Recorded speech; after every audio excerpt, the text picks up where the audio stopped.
Saludos, lo siguiente es una interpretación o traducción de un mensaje o sermón predicado por el hermano pastor David Killing el 31 de octubre de 2021. El mensaje se llama La envidia. Oramos y esperamos que el mensaje sea de bendición para tu vida. He aquí el mensaje ya traducido.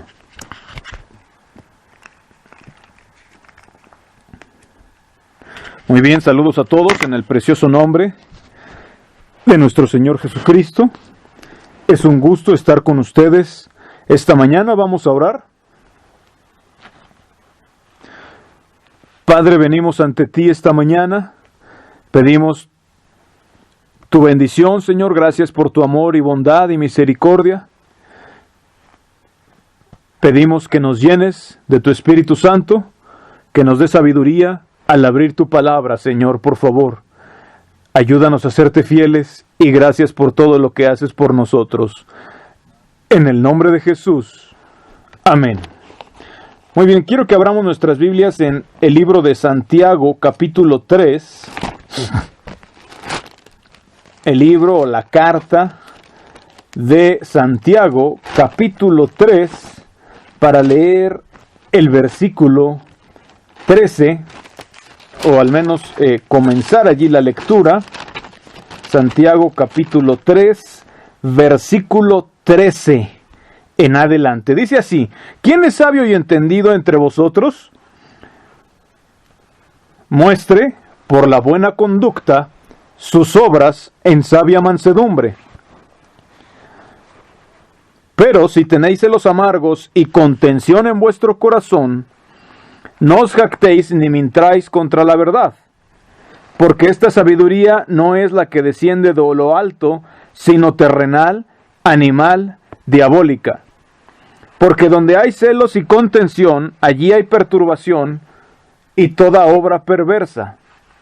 Pero la sabiduría que es de lo alto es primeramente pura, después pacífica, amable, benigna, llena de misericordia y de buenos frutos, sin incertidumbre ni hipocresía. Y el fruto de justicia se siembra en paz para aquellos que hacen la paz.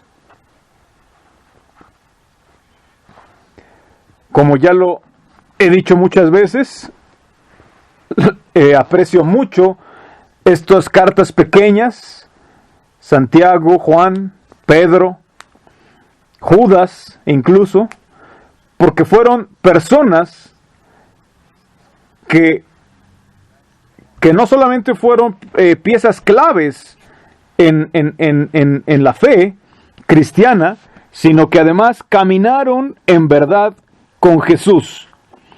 Aprendieron directamente de Jesús, vieron sus milagros, vieron cómo se conducía en su vida, escucharon sus predicaciones de Jesús, trabajaron, descansaron, comieron, escucharon y vivieron con Él, y lo que tenían que decir, en mi opinión, son quizás las más importantes.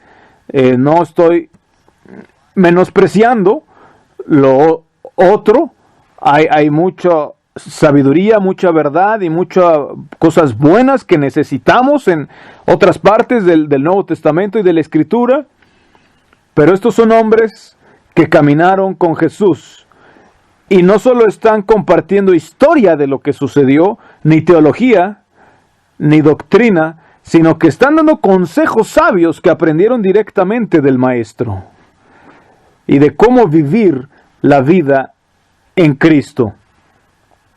Y aprecio por eso los cantos de hoy, del deseo de caminar de cerca con Jesús.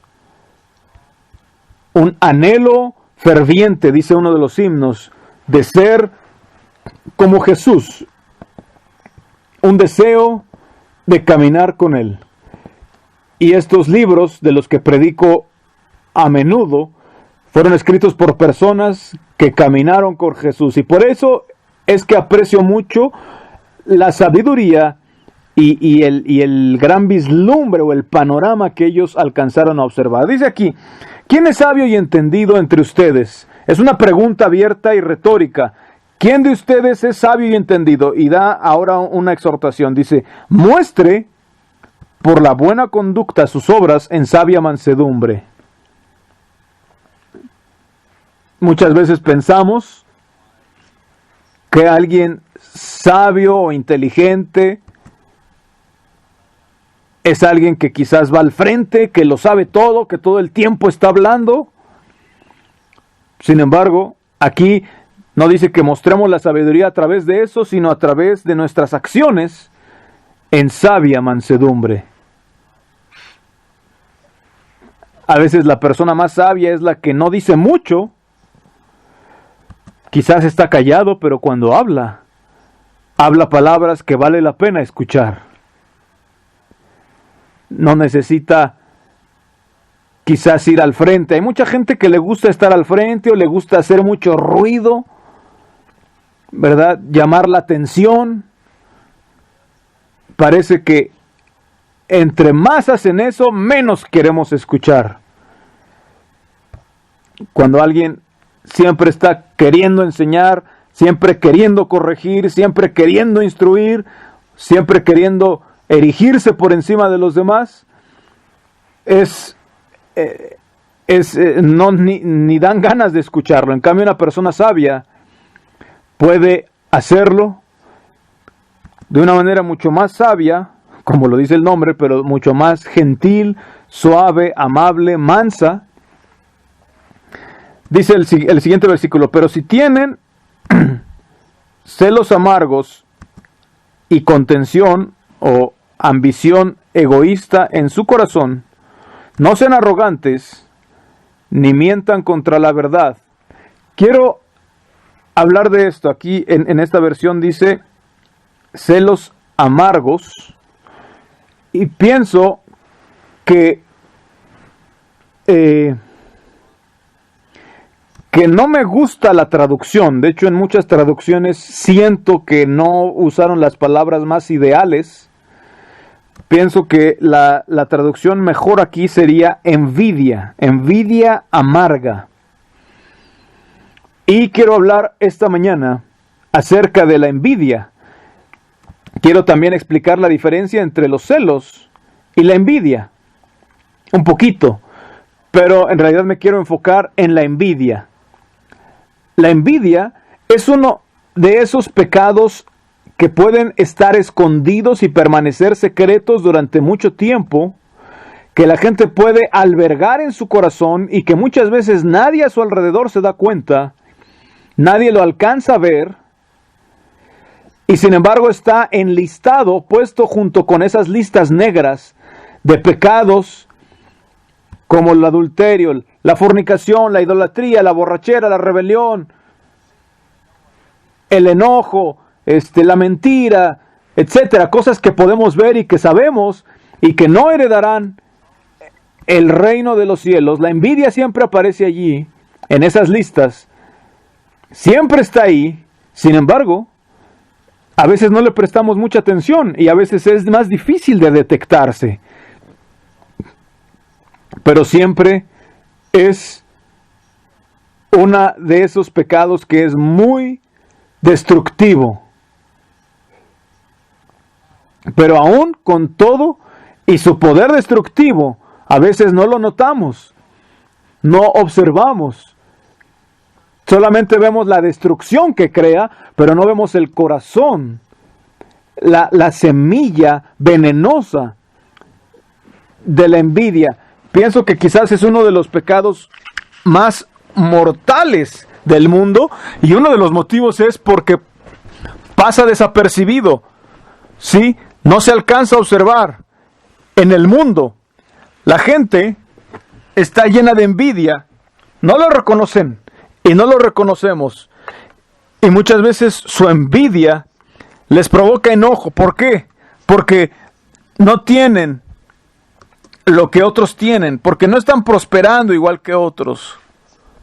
Y entonces la envidia toma el control y tenemos personas provocando tumultos, manifestaciones, guerras. Eso es algo que puede a veces lograrse, ¿verdad?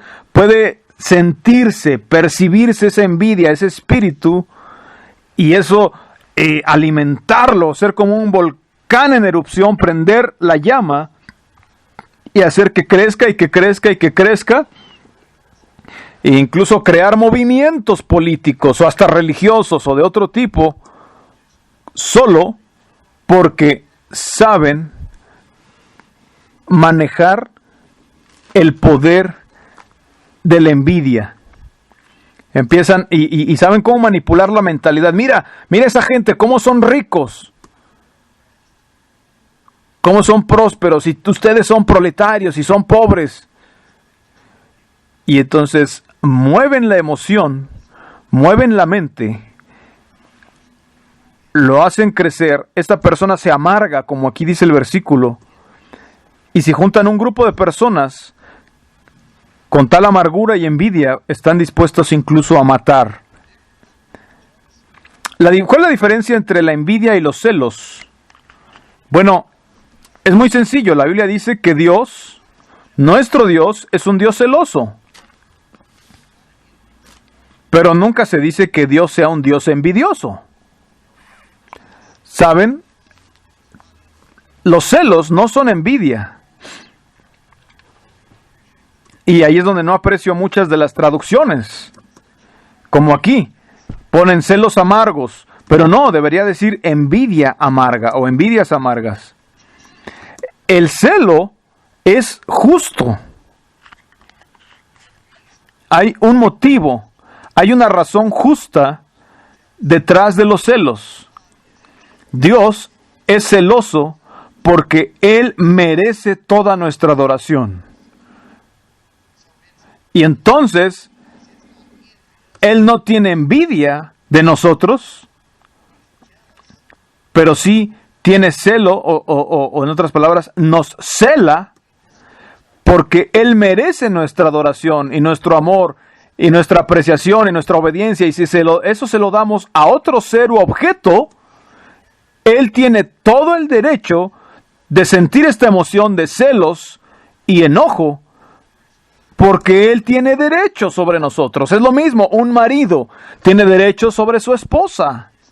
Y es justo si su esposa no le es fiel, o está coqueteando, o no está haciendo lo que se espera de ella. Es justo, Él tiene todo el derecho, es justo que Él sienta ese celo por su esposa, porque su esposa es suya, y viceversa también, la esposa con el esposo. La esposa le pertenece y el esposo le pertenece a ella. Y entonces no solo es una emoción sin base alguna, es una emoción razonable, justa, con juicio.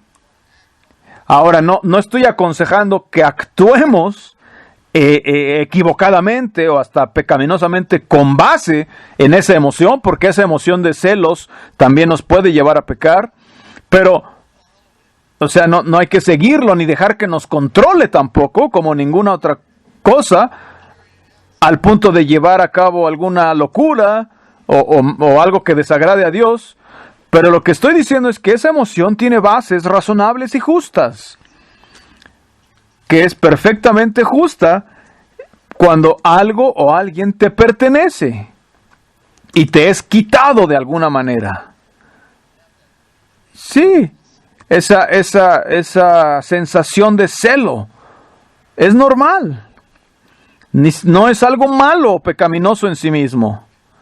Y ahí la gente es donde confunde esto, ¿verdad?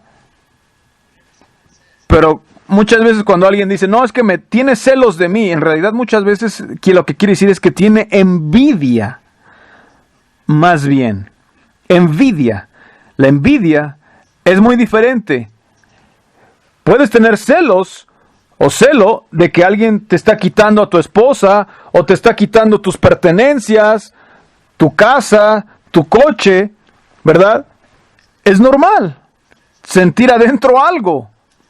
Dios es celoso. Y tienes un derecho, ¿verdad? Pero la envidia, o más bien no la gran mayoría de las veces, sino la definición de envidia es desear algo que realmente no te pertenece ni tienes derecho sobre ello. Eso es ser envidioso. Entonces, tiene envidia. Y pienso, la envidia es una descripción más apta, más apropiada. Algunas personas han dicho, bueno, es que Dios es celoso. Sí, es celoso. Pero no es envidioso. Dios es celoso, pero no peca. No es envidioso.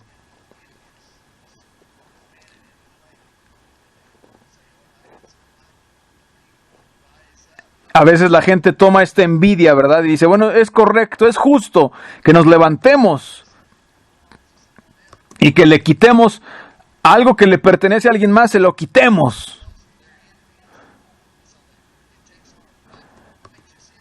Y entonces quieren hacerlo parecer piadoso, quieren hacer como que es una indignación justa, ¿verdad? Como quitarle a los ricos para dar a los pobres, o cosas así, como que buscan una causa justa, pero en realidad lo que buscan al querer hacer todas las cosas iguales, en realidad el origen es la envidia y no es correcta para nada.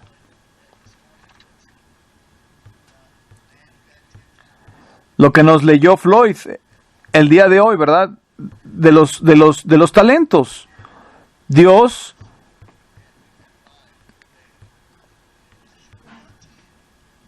le dio 5 a uno, a otro 2 y a otro 1. Quizás el que recibió 5 podría pensar, ¿y por qué no me dio 10 mejor? Y quizás el que recibió 2 debería preguntarse, ¿y por qué no me dio 5 como al otro? Le dieron 5, pero podría él sentir envidia y decir, ay, ¿por qué no me dio 10? O el que recibió 2 pensar, bueno, ¿por qué yo 2 y el otro 5? Y si siente envidia, entonces tener envidia del que recibió 5 y querer destruirlo. El problema es ese con la envidia. No solamente es una emoción que está dentro y ya, sino que la envidia muchas veces es algo que tú crees o tú sientes que esa persona no merece lo que tiene y que mejor lo deberías tener tú. Y entonces, ¿cuál es la manera como la envidia queda satisfecha?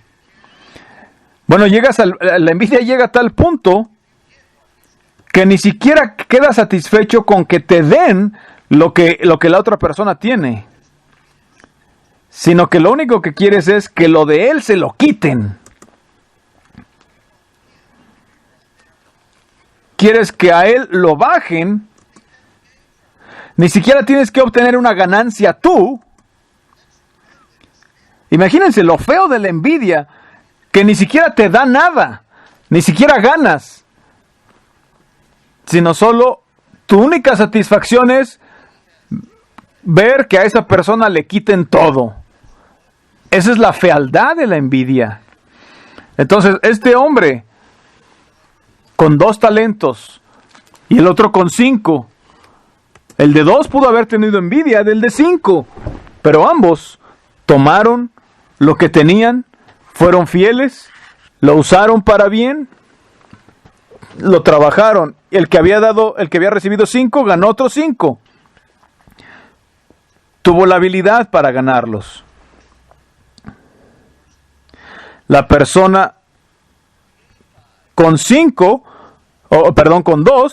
ganó otros 2. Pero la persona con uno quizás era demasiado perezoso, y quizás la razón por la que le dieron solo un talento es precisamente porque era perezoso. Y el amo, tratando de ayudarlo, le dio uno para ver si con eso poquito, sabiendo bien que no merecía ni uno, pero a ver, tratando de ayudarlo con este va a negociar. Y le dio uno, como un voto de credibilidad. Él iba a ser perezoso, él iba a ser negligente, pero de todas formas Dios le da el talento. Y va y lo esconde. ¿Por qué solo recibió un talento? Pues porque así era. Hay personas que a veces solo reciben un solo talento. ¿Por qué? Porque es lo único que son capaces de recibir.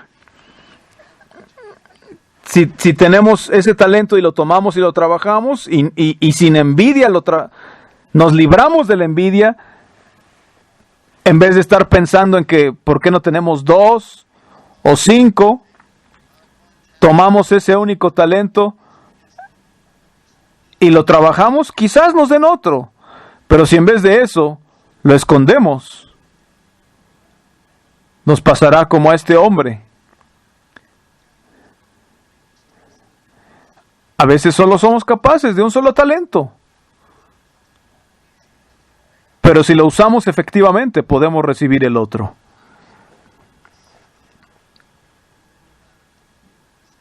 Muchas veces esta envidia la pensamos con posesiones. Y sí, muchas veces es con posesiones, pero la envidia toma muchos diferentes disfraces o no sé cómo llamarle, uniformes. Existe, por ejemplo, en los deportes. Hay gente que puede ser excelente en los deportes. Saltar, correr, brincar, dar el salto de longitud, no sé. Recuerdo que cuando yo era joven, hubo una competencia de patinaje, y había 2 chicas. Las 2 eran muy buenas y era una competencia bien apretada, bien cerrada, bien feroz. Y aunque ambas tenían casi la misma calidad en los deportes, una de ellas se llenó de mucha envidia y mandó golpear a la otra de tal forma que dañó sus piernas para que ya no pudiera competir. Y fue un escándalo, salió en la televisión y todo. Pero o sea, fíjense, ya ni siquiera quiso ser así como que, bueno, vamos a competir, pero yo voy a ser mejor. No, sino que voy a quebrarle la pierna para que ni siquiera compita.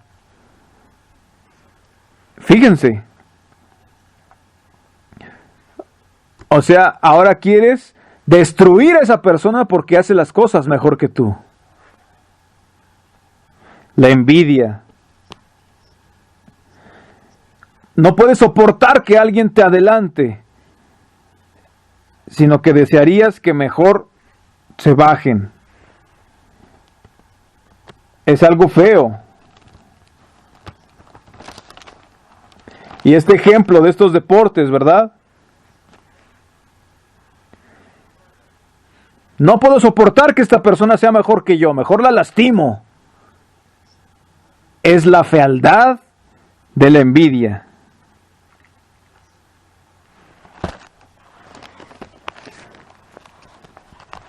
Y sin embargo, aquí el contexto del cual está hablando es una envidia aún más sutil. Envidia espiritual, envidia religiosa. Es una de las cosas más tristes y más feas que a veces nos preguntamos por qué alguien que no hace mal, que de hecho hace el bien, que ama a todos, que se esfuerza por caminar con Cristo y por ser recto, ¿por qué lo odian? ¿Por qué le hacen daño? ¿Por qué a Jesús le hicieron tanto daño, siendo que Él solo era bueno, sanó a la gente, ayudó a la gente, amaba a todos, predicaba, vivía una vida ejemplar, jamás le hizo daño a nadie? ¿Saben por qué fue? Estaban los fariseos, los escribas, ¿verdad? Tenían todos los títulos religiosos, tenían su teología, tenían su prestigio, su reputación como maestros, tenían el poder, tenían todo lo que necesitaban. De pronto viene Jesús y la gente que admiraba a los escribas y fariseos ahora empieza a admirar y amar a Jesús, porque ayuda a la gente. Y los fariseos se dieron cuenta de que Jesús tenía algo que ellos no tenían. ¿Cuál fue su respuesta? Su respuesta fue, vamos a aspirar a algo mejor, vamos a aprender de Él para ser mejores. Vamos a levantarnos, a que Él nos ayude a levantarnos y ser todavía mejores. No, su respuesta no fue esa, su respuesta fue, hay que deshacernos de Él. Y aún en Mateo 27:18 dice que Pilato sabía que por envidia habían entregado a Jesús. ¿Lo pueden ver? ¿Ya vieron lo que hace la envidia? En vez de ser capaz de ser inspirado para algo que nos anime, nos motive, nos haga desear ser mejores, nos haga aspirar a ser más sabios, más mansos, en vez de eso tenemos que destruirlos, menospreciarlos, criticarlos, echarlos por tierra. Eso hace la envidia.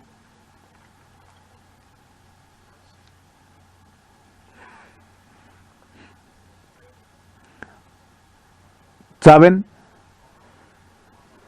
Una persona sin libertad, por ejemplo, en las monarquías, donde hay un rey,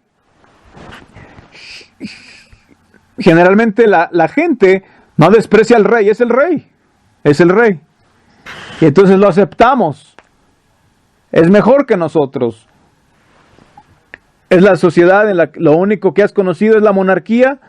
Bueno, como en la India hay un sistema de castas, no digo que esto sea correcto, pero hay un sistema de castas y bueno, ellos ya así lo han aceptado, dicen, bueno, fulano es de tal casta, este otro es de tal casta, y así. Pero en un país libre, donde todos pueden aspirar a avanzar, a tener más dinero o a algo, alguien que aspira a eso y lo logra, y otros que no lo logran por pereza o por indisposición o por alguna circunstancia, o no, que no están dispuestos a pagar el precio, entonces empiezan a aborrecer a esa persona. ¿Por qué? Porque quizás ellos pudieron haber logrado lo mismo, pero no lo lograron. En otras palabras, la envidia la ponen en una así como que baja autoestima, es decir, la envidia no viene porque alguien más hizo algo muy bien, sino porque tú no lo hiciste. Empiezas a odiarte a ti mismo porque quizás tú tenías el poder de hacerlo, pero no lo hiciste.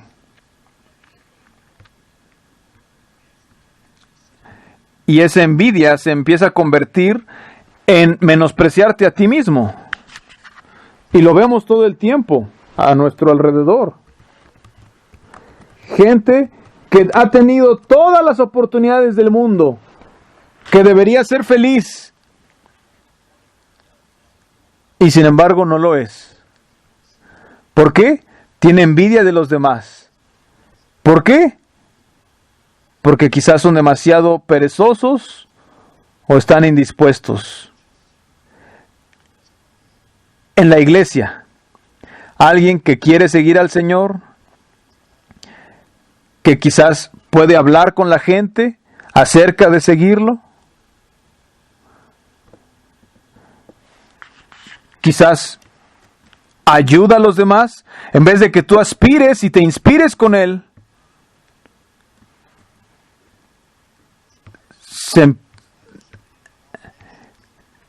se empieza a crear la envidia. Y en parte por esta razón hay tantas denominaciones.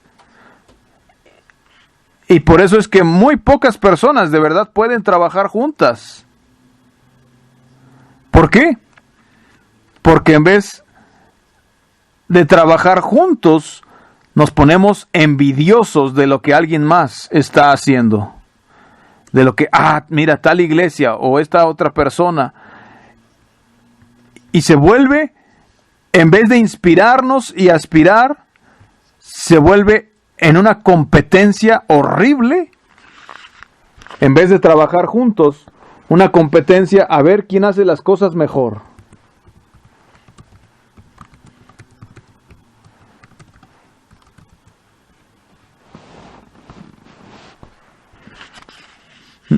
No es celo.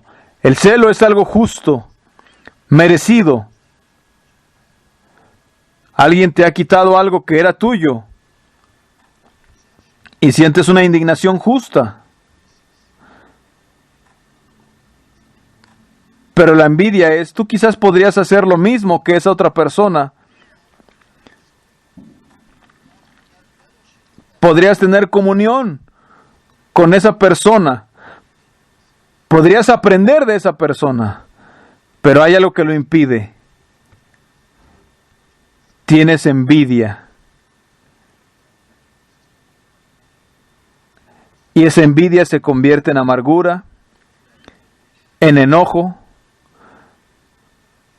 Dice, pero si tienen envidia amarga y una ambición egoísta en su corazón, no sean arrogantes ni mientan contra la verdad. Que tu supuesto deseo de estar más cerca de Dios no es más que una ambición egoísta.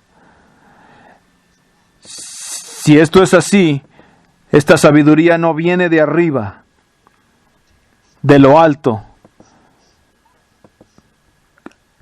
Es tan fácil destruir a alguien, tan solo incluso con palabras, y suena muy sabio, pero eso no viene de lo alto, eso no viene de arriba, sino que es terrenal, animal, mala, diabólica.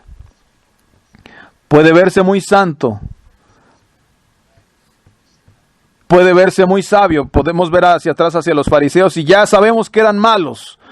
Pero en ese momento no era tan fácil verlo y darse cuenta. La mayoría de la gente creía que ellos eran muy entregados, muy justos, muy religiosos, muy santos, muy sabios, tratando de conservar todo puro, todo en pureza y todo en orden, pero solo era envidia. Porque donde hay envidia y contención y esta ambición egoísta, allí hay desorden y allí hay toda cosa perversa. Pero la sabiduría que es de lo alto es primeramente pura, después pacífica, gentil o amable, razonable o benigna, llena de misericordia y de buenos frutos, sin incertidumbre ni hipocresía. Y el fruto de justicia se siembra en paz para aquellos que hacen la paz.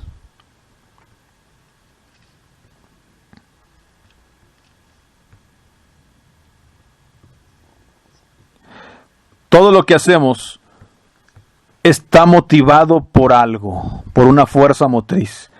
O es por amor, amor a Dios y al prójimo, escogiendo acercarnos a Dios, anhelando fervientemente ser más como Él, ser más como Jesús. O puede estar contaminado con alguna clase de ambición egoísta, envidiosa.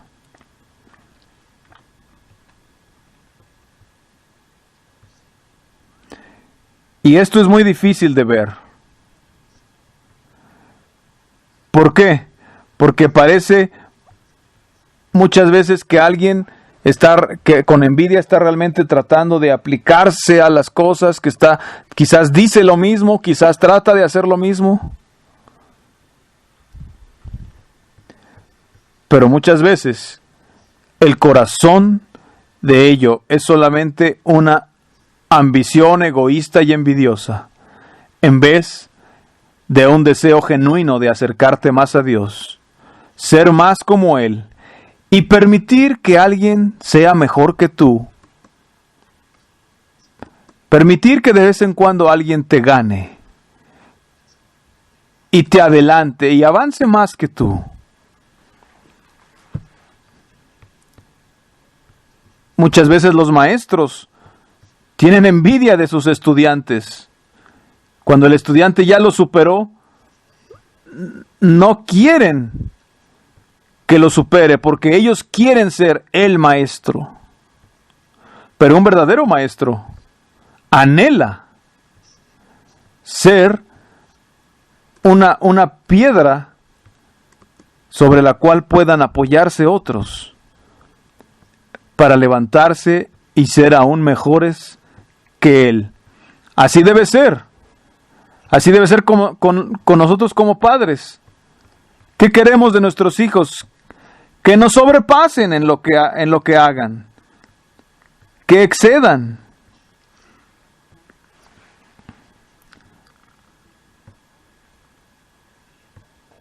Así queremos. Los verdaderos maestros quieren o queremos ser un apoyo para que los demás nos superen. Así es con los hijos. Así debe ser. Así debe ser con los maestros y estudiantes. Así debe ser con los pastores y discípulos. Queremos que avancen. Que Dios les bendiga y que Dios bendiga su palabra.